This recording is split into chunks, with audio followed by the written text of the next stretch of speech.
السلام علیکم ناظرین، آپ کا میزبان اعجاز راجہ ایشو ٹوڈے کے ساتھ حاضر ہے۔ ناظرین، جیسا کہ آپ جانتے ہیں کہ پچھلے دنوں جو جڑنوالا میں واقعہ پیش آیا، اس نے نہ صرف ہمیں بلکہ پوری قوم کو شرمندہ کر دیا۔ اس کے علاوہ اس وقت جو ہمارے ملک میں سیاسی صورتحال جا رہی ہے، یہ ہمیں کس طرف لے کے جائے گی، اسی پہ گفتگو کرنے کے لیے آج میرے ساتھ ہیں جمیل کھوکھر صاحب، جو کہ ڈسٹرکٹ پریزیڈنٹ ہیں جماعت اسلامی کے اہل کتاب۔ ان سے جاننے کی کوشش کرتے ہیں کہ جڑنوالا واقعہ پہ ان کے کیا تاثرات ہیں، اور خاص طور پہ جو اس وقت ہماری موجودہ صورتحال جا رہی ہے سیاسی، اس پہ یہ کیا کہتے ہیں۔ السلام علیکم کھوکھر صاحب۔ وعلیکم السلام جی۔ کھوکھر صاحب، سب سے پہلے یہ بتائیں سر کہ جڑنوالا واقعہ پہ پوری قوم ہی شرمندہ ہے، تو آپ اس پہ کیا کمنٹس کرتے ہیں؟ دیکھیں جی، جڑنوالا واقعہ جو ہوا ہے، اس پہ یہ نہیں ہے کہ صرف مسیحی قوم شرمندہ ہے، بہت سارے مسلمان جو ہمارے بھائی ہیں وہ بھی اس پر خاص طور پر شرمندہ ہیں، معافیاں بھی مانگ رہے ہیں، اور بہت سارے لیڈر صاحبان، مذہبی لیڈر صاحبان وہاں پر گئے بھی ہیں، اور اس پہ خاص طور پر دیکھیں تو یہ ایک بڑا سانحہ ہو گیا ہے جو صدیوں یاد رہے گا پاکستان پر، شامل کہ ایک سیاہ دبا کے طور پر یہ رونما ہوا ہے۔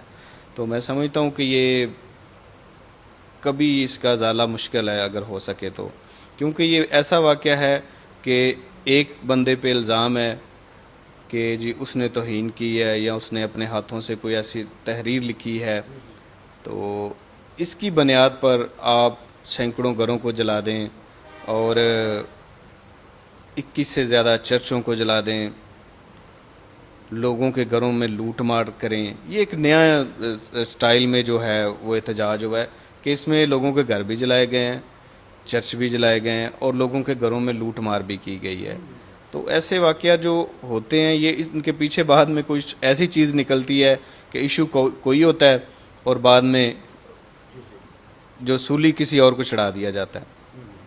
اچھا کھوکھر صاحب، یہ بتائیں، اگر میں کسی بھی مذہب کی بات کروں تو جو سب سے بنیادی چیز ہے، ہر مذہب جو ہے وہ انسانیت کا درس دیتا ہے، ٹھیک ہے، برائی کی طرف کوئی بھی مذہب لے کے نہیں جاتا، لیکن ہم نے دیکھا کہ پچھلے کچھ عرصے جو مذہب تعصب پرستی ہے وہ بڑھ رہی ہے، اس کی کیا وجوہات سمجھتے ہیں؟ دیکھیں جی، یہ میں سمجھتا ہوں کہ یہ جہلیت ہے۔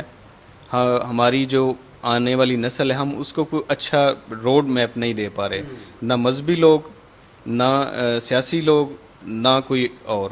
ہمیں چاہیے کہ آنے والی جو نسل ہے اس کو ہم بتائیں کہ ہمارا مذہب ہے کیا چیز۔ بیسیکل اگر اسلام کے اندر آپ دیکھتے ہیں تو اسلام ایک امن کا مذہب کہلاتا ہے اور لوگوں سے محبت کا درس دیتا ہے۔ تو یہ انتہا پسند، شر پسند کون ہے؟ ان کو کون تیار کر رہا ہے؟ ان کا ذہن کون تیار کرتا ہے؟ یہ کون سا پیچھے مائنڈ سیٹ ہے جو پورے ملک کے اندر پوری ملک کی فضا کو خراب کر دیتا ہے؟ میں سمجھتا ہوں کہ یہ انتہا پسندی اب ختم ہونی چاہیے، اب بس ہو گئی ہے۔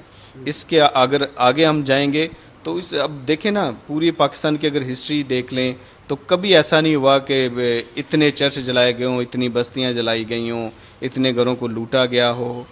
تو یہ اب کوئی نہ کوئی سزا ہونی چاہیے۔ اب بالکل ٹھیک کہا آپ نے، اگر پنشمنٹ ہو، ایسی سزا دی جائیں تو میرے خیال میں یہ ان واقعات کی روک تھام ہو سکتی ہے۔ لیکن آپ مجھے یہ بتائیں کہ ہم ایسے لوگ جو اس طرح کی تخریب کاری میں ملوث ہوتے ہیں، ان کے مائنڈ سیٹ اپ کو کیسے بدلا جا سکتا ہے؟ دیکھیں جی، اس کا بڑا ایک آسان فارمولہ ہے میری نظر میں، کہ اگر میں آپ پہ الزام لگاتا ہوں تو اگر ثابت ہوتا ہے تو مجھے دوسرے کو سزا ملنی چاہیے، اور جو الزام لگائے اسی کی سزا ملنی چاہیے۔ اگر انہیں توہین رسالت کیا نعوذ باللہ تو اس کو سزائے موت کم سے کم سزا ملنی چاہیے۔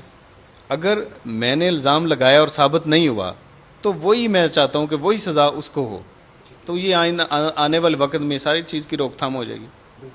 یہی حل ہے کہ آپ جو الزام لگاتا ہے، اگر اس کو کہیں گے اگر ثابت نہ ہوا تو یہ سزا تمہیں ہوگی، تو اگلی دفعہ کوئی الزام نہیں لگائے گا، جو سچا واقعہ ہوگا وہی ہوگا۔ بالکل ٹھیک۔ چلیں، آپ نے ابھی تعصب پرستی کی بھی بات کی، تشدد پسندی کی بات کی، تو اگر ہم سیاست، چونکہ آپ کا سیاست سے بھی تعلق ہے، تو سیاسی حالات دیکھیں تو اس میں بھی ہماری سیاست میں بدتمیزی، تشدد پسندی بہت آ گئی ہے، کیا کہتے ہیں؟ دیکھیں، یہ ایک نیا کلچر سیاست میں آیا ہے۔ سیاست کا نام یہ نہیں ہے کہ کسی کو گالیاں دیں، کسی کی پگڑیاں اچھالیں، تو یہ غلط طرف پاکستان کی سیاست چل پڑی ہے۔ یہ سیاست پاکستان کو نقصان دے گی، فائدہ نہیں دے گی۔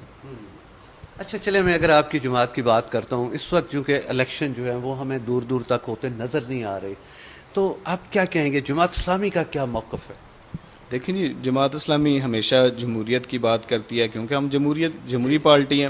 پاکستان میں آپ جتنی پارٹیاں دیکھ لیں ان کے اندر کیا صورتحال ہے، وہی جگیردارانہ سسٹم، باپ کے بعد بیٹا، بیٹے کے بعد پوتا، پوتے کے بعد. یہ وراثتی سیاست ہے. واحد جماعت اسلامی پاکستان کے اندر ہے جس میں کوئی وراثتی سیاست نہیں ہے. جو بھی آئے گا ووٹ کی طاقت سے آتا ہے.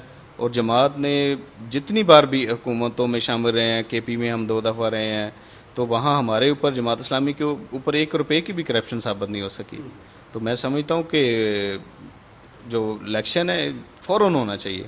جو ٹائم ہے آئین کے تحت وقت مقرر ہے وہ اسی میں ہونا چاہیے. لیکن کیا عمل سامنے نظر نہیں آ رہا جو کہ آنا چاہیے تھا؟ دیکھیں، جماعت اسلامی نے پہلے دن سے اعلان کیا ہے، ہم نے احتجاج بھی کیے ہیں، ہم نے دھرنے بھی دیے ہیں کہ جو آئین کے اندر وقت مقرر ہے اسی ٹائم پہ الیکشن ہونا چاہیے. کیونکہ اگر آپ تبدیلی لے کر آنا چاہتے ہیں، ملک کو آگے بڑھانا چاہتے ہیں، تو وہ واحد حل الیکشن ہے. اور الیکشن بھی فیئر ہونا چاہیے.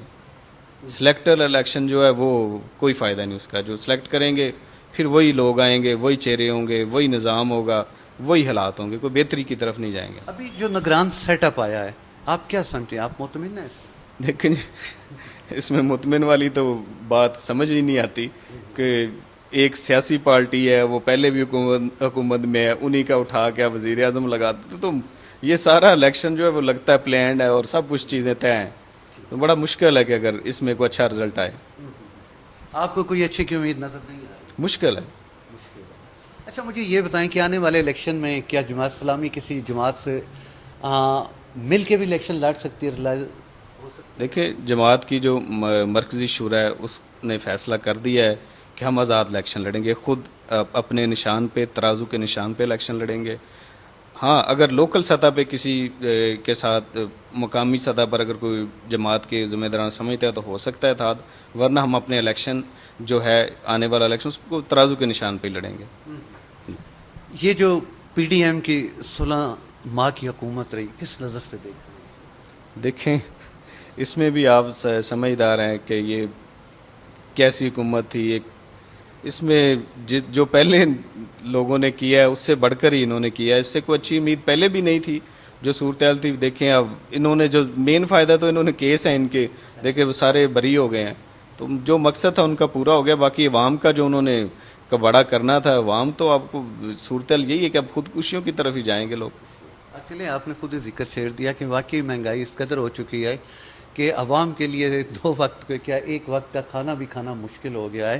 تو آپ کیا سمجھتے ہیں اس صورتحال سے ہم کیسے نکل سکتے ہیں؟ اس میں دیکھیں جی، ساری دنیا جانتی ہے کہ ہم اس سے کیسے نکل سکتے ہیں. ہم نے ایک خوشحال پاکستان کے نام سے جو ہے مہم بھی چلائی ہوئی ہے.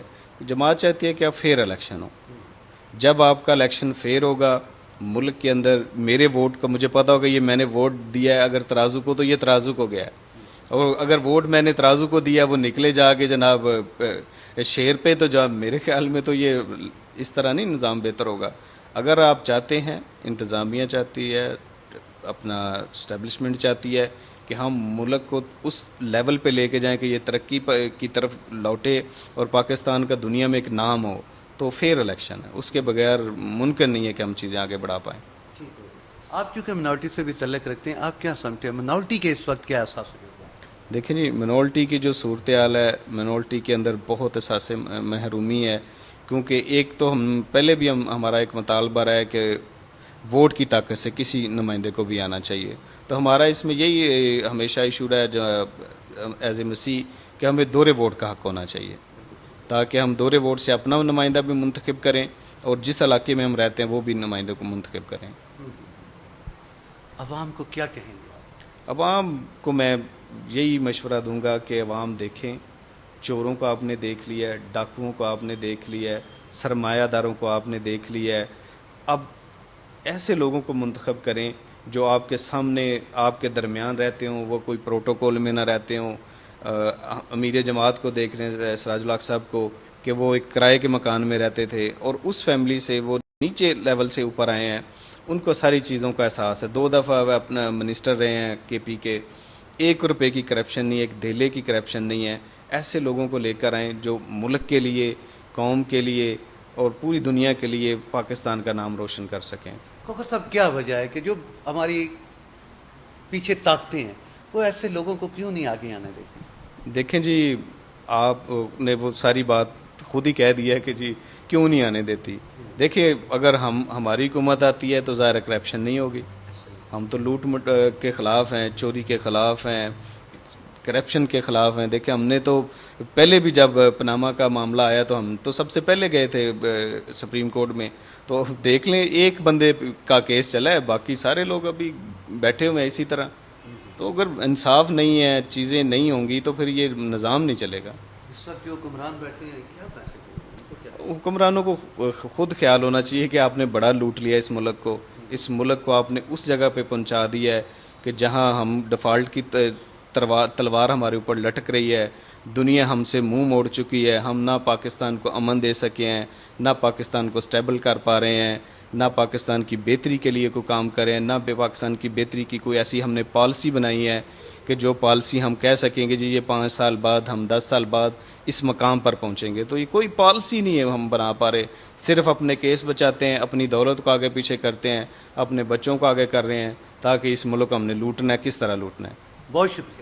تھینک یو جی، شکریہ. جی آصف صاحب، کیا کہیں گے جڑاں والا واقعہ پہ؟ جی، جڑاں والا واقعہ آپ کے سامنے ہے. جتنی بھی اس کی مذمت کی جائے کم ہے. 7 سے زیادہ بستیاں، 21 سے زیادہ چرچز کو آگ لگا دینا، اور ابھی گناہ گار اور گناہ کا تعین ہونا باقی ہو، تو یہ بہت بڑی زیادتی ہے کہ گناہ کا اور گناہ گار کا تعین نہیں ہوا اور اتنی زیادہ آبادی کو، اتنی زیادہ کرسچن کمیونٹی کو سزا دے دی گئی کہ بے گناہ لوگوں کو ان کے گھر جلائے گئے، چرچز کو جلا دیا گیا. اس سے بڑا سانحہ ابھی تک پاکستان میں منورٹیز کے ساتھ نہیں پیش آیا تھا، جو کہ ابھی اس دورے اقتدار میں آ گیا ہے.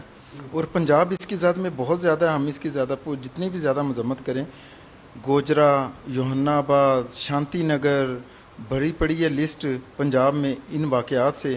تو یہ پنجاب میں ایسی کون سی قوتیں جو کہ شہر پسند قوتیں ہیں اور جو کرسچن اور مسلم فسادات کروانا چاہتی ہیں، یہ اس کو ہائی لائٹ کرنا پڑے گا گورنمنٹ کو، ورنہ ایک دن خانہ جنگی اور تباہی کی طرف پنجاب چلا جائے گا. آصف صاحب، کیا وجہ؟ ابھی جیسے میں نے کہا کہ یہ تعصب پرستی بہت زیادہ بڑھ رہی ہے اس وقت دنیا میں. وہ جیسے سویڈن کا واقعہ لے لیں، ابھی جیسے ہمارے پاکستان میں یہ واقعہ ہوا، یہ کیوں ایسا کچھ ہو رہا ہے؟ سر اجاز بھائی، سویڈن کے واقعے کو میں اس سے نفی نہیں کروں گا، کیونکہ ہم پاکستانی ہیں، پاکستان ہمارا ملک ہے، ہم پاکستان کے لیے جینے مرنے کے لیے تیار ہیں. یہاں ڈرا بیک یہ ہے کہ جب امریکہ میں کوئی انسیڈنٹ ہوتا ہے تو ہمیں امریکنز بنا دیا جاتا ہے. اب سویڈن میں واقعہ ہوا تو ہمیں سویڈن کا کنسیڈر کر دیا جاتا ہے. ہمیں ان لوگوں کے ساتھ نفی مت کریں. ہم پاکستانی ہیں، ہمارے آباء و اجداد نے پاکستان کے لیے قربانیاں دی ہیں، اور ہماری کرسچن کمیونٹی کی وجہ سے پنجاب پاکستان کے ساتھ جڑا اور پاکستان معرض وجود میں آیا.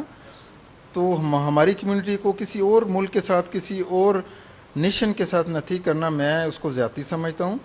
اور ان کی آڑ میں ہمارے ساتھ یہاں پہ زیادتی کرنا، یہ بھی بہت بڑا ظلم ہے.